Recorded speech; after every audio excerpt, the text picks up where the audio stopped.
So Arsenal are through to the next round of the EFL Cup after beating Brentford 1-0 away from home, and here are my full-time thoughts.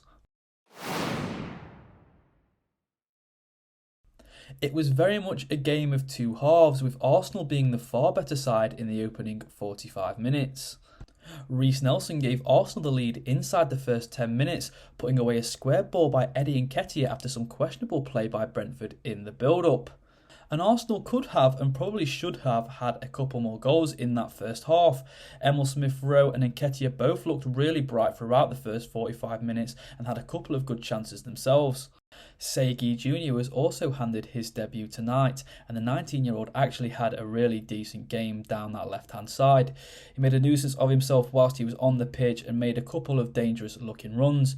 He certainly looks as though he has a promising future ahead of him, and hopefully this isn't the last time we see him in and around the first team this season. In the second half though, Brentford did improve tenfold and they were actually unlucky not to score. They did actually have the ball in the back of the net at one point, but that was rightly ruled offside. Jacob Kiwior made a fantastic goal line block in the last 10 minutes to deny the Bees. He had a great game at left back and left me really impressed with his performance tonight. The home side also forced a few good saves out of Aaron Ramsdale in the second half. He had a good game himself, especially when you take into consideration the amount of stick he was getting by the Brentford fans.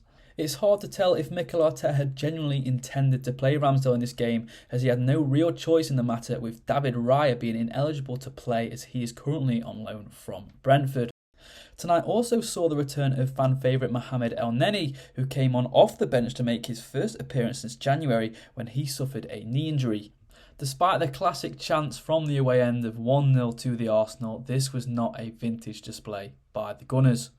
However, Arsenal did get the job done and they ground the result out, which is something they have not always been able to do in the past.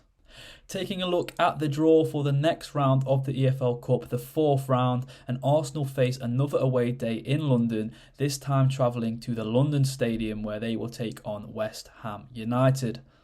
But before that is a trip to the South Coast this weekend where Arsenal will face Bournemouth at the Vitality Stadium.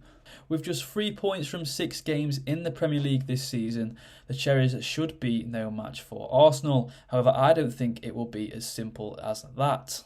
Bournemouth have always been a side that make their home ground a fortress, and I think they will provide a very tough test for the Gunners on Saturday. But that's it for my full-time thoughts. Brentford 0, Arsenal 1. As always, remember to like and subscribe. All support is greatly appreciated. Check back at the weekend for my full-time thoughts of the Bournemouth game. I'm not too sure when that one will go up, as I do have other commitments on the day, but I will try and get it up as soon as possible.